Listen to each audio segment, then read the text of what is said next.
بسم اللہ الرحمن الرحیم۔ محترم ناظرین، السلام علیکم ورحمۃ اللہ وبرکاتہ۔ ہماری آزادی دو پر سیاست اور معیشت دباؤ میں ہے۔ دنیا فلسطین کی نسل کشی کا تماشا دیکھ رہی ہے۔ تفصیلات کے مطابق جمعیت علماء اسلام کے سربراہ حضرت مولانا فضل الرحمان صاحب دامت برکاتہم العالیہ نے کہا ہے کہ ہماری آزادی دو پر لگی ہوئی ہے، ہماری سیاست اور معیشت دباؤ میں ہے۔ کہاں تک پہنچایا ہے ہمیں ان لوگوں نے کہ ہماری آزادی داؤ پہ لگی ہوئی ہے، ہماری معیشت ہمارے عالمی قوتوں کے دباؤ میں، ہماری سیاست عالمی قوتوں کے دباؤ میں، ہمارا دفاع عالمی قوتوں کے دباؤ میں، اس لیے کہ پاکستان کی ایک جغرافیائی اہمیت ہے۔ ہمیں امن سے اور چین سے نہیں جینے دے رہے۔ 75 سال انڈیا کے ساتھ دشمنی ابھی تک جاری ہے۔ افغانستان ہر لحاظ سے ہمارا برادر ملک، پڑوسی بھی، مسلمان بھی، لیکن کوشش ہو رہی ہے کہ وہاں بھی تعلقات خراب ہو جائیں۔ مردان میں تقریب سے خطاب میں انہوں نے کہا کہ ہمارے اکابرین نے ملک کے لیے قربانیاں دیں، لیکن ہم نے اس ملک کے ساتھ کیا کیا ہے؟ پارلیمنٹ نے کیا کردار ادا کیا؟ بیوروکریسی نے کیا حصہ ڈالا؟ ہم نے پاکستان بنایا۔ پاکستان کا مطلب کیا؟ لا الہ الا اللہ۔ 75 سال گزر گئے، پون صدی گزر گئی۔ کیا ہم نے کبھی اپنے گریبان میں جھانکا؟ کیا ہم نے کبھی اپنا احتساب کیا؟ کیا ہم نے من حیث القوم کبھی یہ سوچا کہ اس لا الہ الا اللہ کے ساتھ ہمارا 75 سالہ رویہ کیا رہا ہے؟ جو ہم نے اس ملک میں کیا، جو ہمارے مقتدرہ نے کیا، جو ہمارے ریاستی اداروں نے کیا، جو ہماری پارلیمنٹوں نے کیا، جو ہمارے حکمرانوں نے کیا۔ اور اگر اس میں کچھ علماء اس ماحول میں آئے اور انہوں نے یہی پیغام پہنچایا جو جناب رسول اللہ صلی اللہ علیہ وسلم نے انسانیت کے لیے دیا تھا، ان کا مسخرہ اڑایا گیا۔ بیرونی ایجنٹ توہین رسالت صلی اللہ علیہ وسلم کے مرتکب ہو رہے ہیں۔ قائد جمعیت نے کہا کہ ہم نے مدرسہ میں جو کچھ سیکھا اس پر کھڑے رہیں گے۔ مدارس میں علوم کا تحفظ ہو رہا ہے، مدارس کے خلاف ہر سازش ناکام بنائیں گے۔ مولانا فضل الرحمان صاحب نے کہا کہ دینی مدارس اسلامی علوم، تہذیب اور مشرقی تمدن کے تحفظ کے قلعے ہیں۔ مدارس نے ہمیشہ معاشرے کی تربیت کی ہے اور معاشرے کو اچھے افراد مہیا کیے ہیں۔ انہوں نے کہا کہ فلسطین میں جو کچھ ہو رہا ہے اس نے انسانیت کو شرمندہ کر دیا ہے۔ دنیا فلسطین کی نسل کشی کا تماشا دیکھ رہی ہے۔ انسانی حقوق کے علمبردار فلسطین میں مظالم پر خاموش ہیں۔ اقوام متحدہ، سلامتی کونسل اور بنیادی انسانی حقوق کی تنظیمیں سب ناکام ہو گئیں۔ بین الاقوامی یہودی اور صہیونی قوتیں آج جو فلسطینیوں کے ساتھ کر رہے ہیں وہ بھی آپ سے کوئی مخفی تو نہیں ہے۔ کہاں ہے عالمی عدالت انصاف جو ان جنگی مجرموں کو اپنے کٹہرے میں لا کے کھڑا کر دیں؟ امریکہ ہو یا مغربی دنیا، کوئی جمہوریت ان کے نزدیک اہمیت نہیں رکھتی۔ ان کے نزدیک بھی طاقت ہی اصل چیز ہے۔ طاقت کے بل بوتے پر وہ آپ کو فنا کرنے کے لیے تیار ہے، اور پھر کہتے ہیں ہم دنیا کی قیادت کریں گے۔ 20 سال تک افغانستان میں کیا کچھ نہیں کیا انہوں نے؟ کیا ظلم برپا نہیں کی انہوں نے؟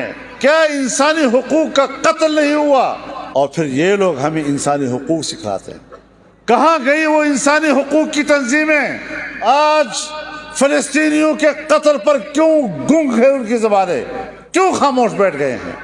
جمعیت علماء اسلام بندوق کی سیاست پر یقین نہیں رکھتی۔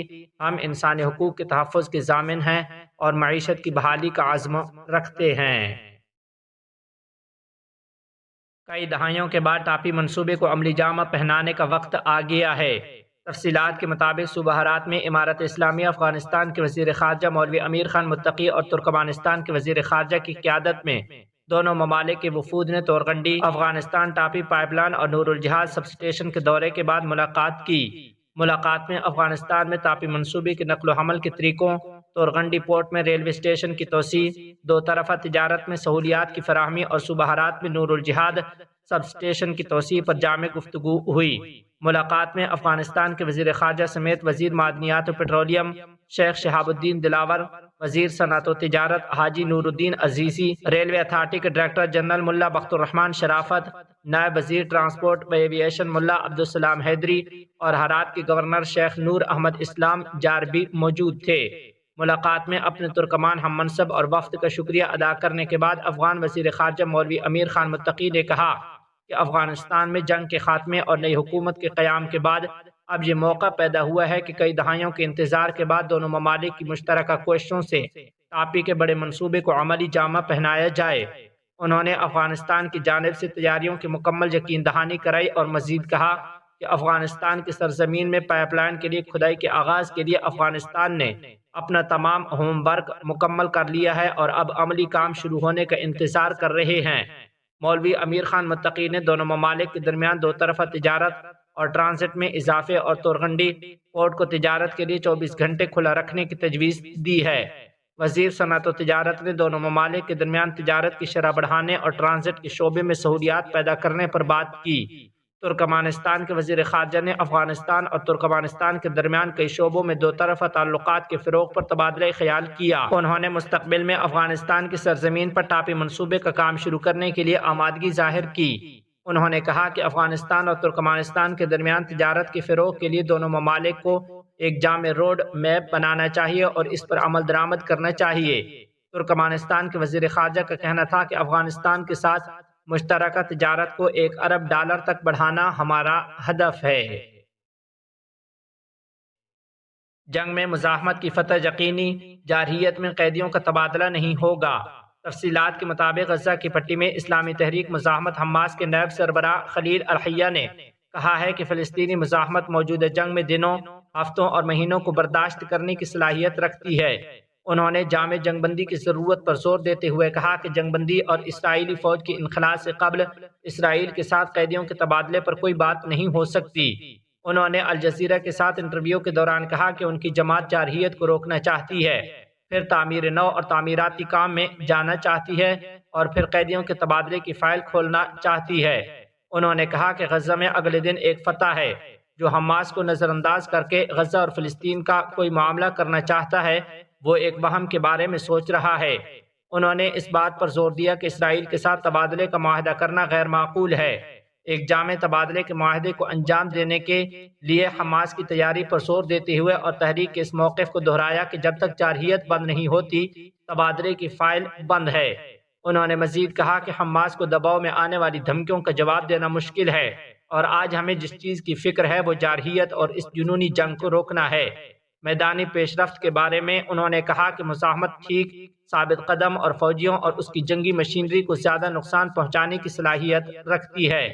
ان کا مزید کہنا تھا کہ دشمن نہ تو غزہ میں اور نہ ہی خان یونس میں محفوظ، نہ شمال میں اور نہ ہی غزہ کی پٹی کے کسی علاقے میں محفوظ ہے۔ انہوں نے زور دے کر کہا کہ فلسطینی عوام پرچم نہیں اٹھائیں گے اور اپنی سرزمین پر ثابت قدم رہیں گے، اپنی مزاحمت کو گلے لگائیں گے، خواہ وہ ہر جگہ وحشیانہ، نازی اور ظالمانہ حملوں کا نشانہ بنے۔ انہوں نے کہا کہ ہمیں اپنی سرزمین اور اپنے مقدسات کی آزادی کے علاوہ اپنے عوام کی دفاع سے کوئی چیز نہیں روک سکتی۔ طوفان الاقصی ہمارے مقدسات پر حملے فلسطینی عوام کے لیے نفرت کا جواب تھا۔ انہوں نے اس بات پر زور دیا کہ حماس واضح طور پر غزہ اور مقبوضہ مغربی کنارے میں فلسطینی عوام کا اتحاد چاہتی ہے۔ انہوں نے اس بات پر بھی زور دیا کہ غزہ کا مستقبل یروشلم اور پورے فلسطین کے مستقبل سے جڑا ہوا ہے۔ پورا فلسطین ایک اکائی ہے۔ غزہ میں انسانی امداد کے بارے میں ان کا کہنا تھا کہ محاصرہ شدہ غزہ کی پٹی کو امداد فراہم کرنے کے لیے روزانہ 100 ٹرکوں کا داخلہ کافی نہیں ہے۔ انہوں نے کہا کہ غزہ کو ہمارے لوگوں کو ریلیف فراہم کرنے کے لیے روزانہ سینکڑوں ٹرکوں کی ضرورت ہوتی ہے۔ شیخ صبری اسرائیلی جیل سے رہا، میڈیا سے بات کرنے پر پابندی۔ تفصیلات کے مطابق اتوار کے روز اسرائیلی قابض انٹیلیجنس نے مسجد اقصی کے امام الشیخ اکرمہ صبری کو مقبوضہ بیت المقدس کے مغرب میں واقع المسکوبیہ سینٹر کے کمرہ نمبر 4 میں 3 گھنٹے تک پوچھ گچھ کے بعد رہا کر دیا۔ فلسطینی وکیل ایڈوکیٹ خالد زبارقہ نے پریس بیانات میں کہا کہ انٹیلیجنس حکام نے الشیخ اکرمہ صبری کو اس شرط پر رہا کیا کہ وہ 14 دن تک میڈیا چینل سے رابطہ نہیں کریں گے۔ زبارقہ نے وضاحت کی کہ انٹیلیجنس نے الشیخ صبری سے مسجد اقصی میں 1 دسمبر کے جمعہ کے خطبہ کے بارے میں قیدیوں کے تبادلے کے بارے میں بات کرنے پر پوچھ گچھ کی۔ انہوں نے جواب دیا کہ ہمارا اسلام ہمیں قیدیوں کے تبادلے کی تاکید کرتا ہے اور کوئی بھی تبادلہ ایک انسانی اور تہذیبی عمل ہے۔ انہوں نے مزید کہا کہ تفتیش کاروں نے الشیخ سے ابوبکر الصدیق کے اس پیغام کے بارے میں پوچھا جس میں بچوں اور خواتین کو قتل کرنے اور عبادت گاہوں کو مسمار کرنے کی ممانعت کا مطالبہ کیا گیا تھا۔ اس کے علاوہ مسجد اقصی کے مسئلے اور آبادکاروں کے دھاووں کے دوران پیدا ہونے والی پریشانیوں کے بارے میں پوچھا گیا تھا۔ گزشتہ منگل کو اسرائیلی قابض انٹیلیجنس کو الشیخ اکرمہ صبری کو مقبوضہ بیت المقدس کے مغرب میں واقع المسکوبیہ سینٹر میں تفتیشکاروں نے سمن بھیجا تھا، جس میں انہیں اتوار کے روز پیشی کا حکم دیا گیا تھا۔ عربی زبان کی اہمیت کا عالمی دن آج منایا جا رہا ہے۔ تفصیلات کے مطابق پاکستان سمیت دنیا بھر میں عربی زبان کی اہمیت کا عالمی دن آج منایا جا رہا ہے۔ اس سلسلہ میں دنیا بھر میں مختلف پروگرام منعقد کیے گئے ہیں۔ اقوام متحدہ نے عربی زبان کے اہم کردار کو تسلیم کرتے ہوئے ہر سال 18 دسمبر کو عربی زبان کا عالمی دن منانے کا فیصلہ کیا تھا۔ عربی زبان کا پہلا عالمی دن 18 دسمبر 2012 عیسوی کو منایا گیا تھا۔ 18 دسمبر 1973 عیسوی کو اقوام متحدہ کی جنرل اسمبلی نے عربی زبان کو اپنی سرکاری زبانوں میں شامل کرنے کا فیصلہ کیا تھا۔ عربی زبان کا شمار دنیا کی 6 بڑی زبانوں میں ہوتا ہے۔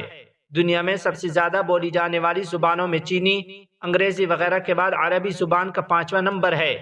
عرب دنیا کے تقریباً 45 کروڑ افراد اس کو مادری زبان کے طور پر بولتے ہیں۔ قرآن کریم کی زبان ہونے کے سبب عربی کو خصوصی تقدس حاصل ہے اور دین اسلام میں نماز، ذکر و اذکار اور دیگر عبادتیں اس کے بغیر پوری نہیں ہوتی ہیں۔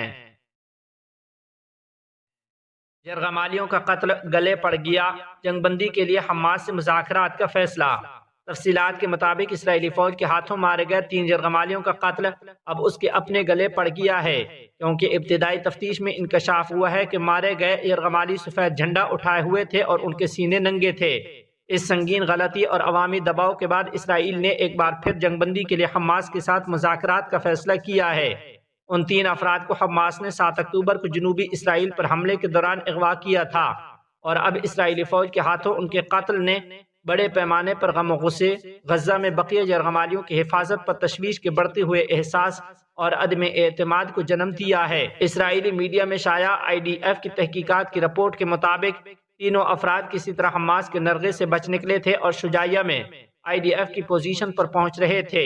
رپورٹ کے مطابق ان میں سے ایک آدمی ایک لاٹھی اٹھائے ہوئے تھا جس کے ساتھ سفید کپڑا بندھا ہوا تھا، اور سب نے اپنی قمیضیں اتار دی تھیں۔ تینوں کو دیکھ کر ایک اسرائیلی فوج نے چھت پر دہشت گرد کے نعرے لگاتے ہوئے ان پر گولی چلا دی۔ گولی چلی تو یرغمالیوں میں سے 2 فوراً زمین پر گرے، جبکہ تیسرا بھاگ کر قریبی عمارت میں چلا گیا تھا۔ جب ایک کمانڈر جائے وقوع پر پہنچا تو یونٹ کو عمارت میں داخل ہونے کا حکم دیا گیا، جہاں اس نے عبرانی زبان میں مدد کی درخواست کے باوجود تیسرے یرغمالی کو بھی ہلاک کر دیا۔ جمعہ کی رات IDF کی طرف سے جب پہلی بار اس قتل کی تفصیلات جاری کی گئیں تو اسرائیلیوں نے تل ابیب میں اسرائیل کے وسیع و عریض فوجی ہیڈ کوارٹر کے احاطے میں مظاہرہ کیا اور کہا کہ شرم کرو، وقت نہیں ہے، اور اب ڈیل کرو کے نعرے لگائے۔